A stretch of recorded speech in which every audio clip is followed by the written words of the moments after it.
Hello everyone, દ્રષ્ટિસ cooking ટૂરમાં આપ સૌનું સ્વાગત છે। આજે આપણે ડાયાબિટીસમાં ખૂબ જ ફાયદો કરનાર એકદમ ગુણકારી એવો જાંબુડાના ઠળિયાનો મુખવાસ બનાવીશું। તો ચાલો બનાવવાનું શરૂ કરીએ। તો અહીં મેં 500 ગ્રામ જાંબુડાના ઠળિયા લઈ લીધા છે। તેને આપણે એક બાઉલમાં લઈને તેમાં થોડું પાણી ઉમેરી એકદમ સરસ ધોઈને ચોખ્ખા કરી લઈશું, જેથી વધારાનું જે ઉપર આવી રીતના જાંબુડાનો પલ્પ હોય ને તે દૂર થઈ જાય। આ જાંબુડાના ઠળિયા આપણે જ્યારે જાંબુડાની કુલ્ફી બનાવી હતી ને તેમાં મેં અલગ કરી લીધા હતા। તે વિડીયો આપણે આની પહેલાં મૂકી દીધો છે, તેની લિંક હું તમને નીચે ડિસ્ક્રિપ્શન બોક્સમાં આપી દઈશ।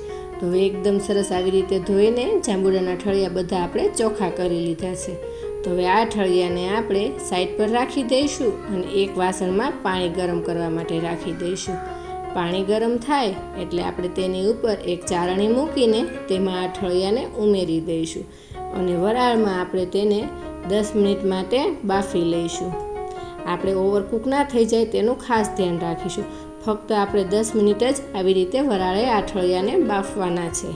10 મિનિટ બાદ તમે ઢાંકણ ખોલીને જુઓ તો તેનો કલર પહેલાં કરતાં થોડો બદલાઈ ગયો છે અને તે એકદમ સરસ આવી રીતે બફાઈ ગયા છે। જો વધારે બફાઈ ગયા હશે ને તો આપણા ઠળિયાનો મુખવાસ કાળો થઈ જશે, એટલા માટે આવી રીતે થોડા ઓછા બફાયા હોય ને ત્યારે જ આપણે તેને બહાર લઈ લેવાના। અને હવે તેને એક પ્લેટમાં કાઢી લઈશું અને તેને ઠંડા થવા દઈએ।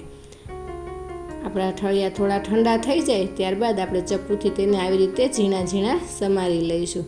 તમે તેને લાંબી સ્લાઇસમાં પણ કટ કરી શકો છો। તો આવી રીતે આપણે બધા ઠળિયાને સમારી લઈશું।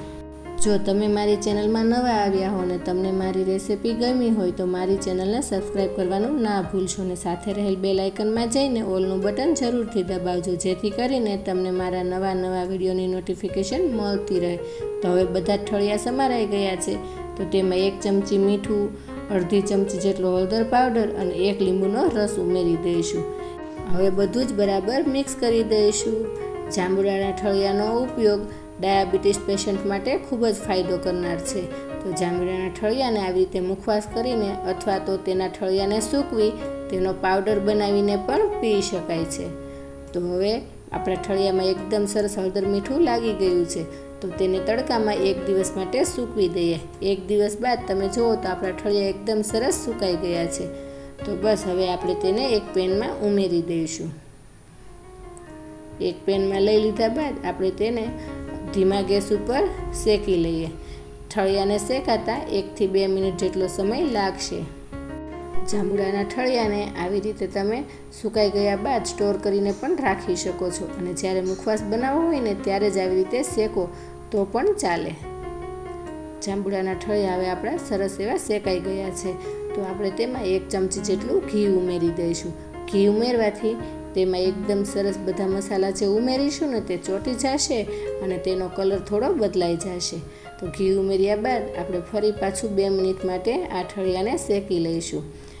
જાંબુડાના ઠળિયાની સાથે જાંબુડા ખાવા પણ ખૂબ જ ગુણકારી હોય છે, તો તેને જરૂરથી ખાવા જોઈએ। જાંબુડામાંથી તમે અલગ અલગ ઘણી વેરાયટી બનાવી શકો છો। હવે આપણો મુખવાસ એકદમ સરસ શેકાઈ ગયો છે। તમે જોઈ શકો છો કે તેનો કલર થોડો બદલાઈ ગયો છે અને તે એકદમ ક્રિસ્પી તૈયાર થઈ ગયો છે। તો બસ આ સમયે ગેસ બંધ કરી દઈશું અને તેને એક પ્લેટમાં ઠંડો કરવા માટે કાઢી લઈશું।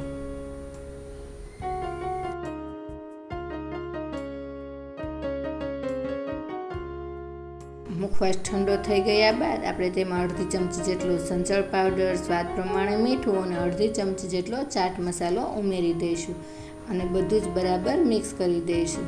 ત્યારબાદ આ મુખવાસને તમારે કોઈ ડબ્બો કે અથવા બોટલમાં ભરી લેવો। તો તૈયાર છે આપણો ખૂબ જ ગુણકારી અને ડાયાબિટીસમાં ખૂબ જ ફાયદો કરનાર તેવો જાંબુડાના ઠળિયાનો મુખવાસ।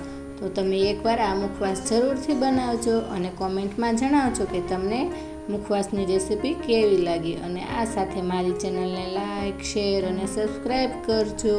તો આવી જ નવી રેસિપીઓ સાથે આપણે ફરી મળતા રહીશું દ્રષ્ટિસ કુકિંગ ટૂરમાં।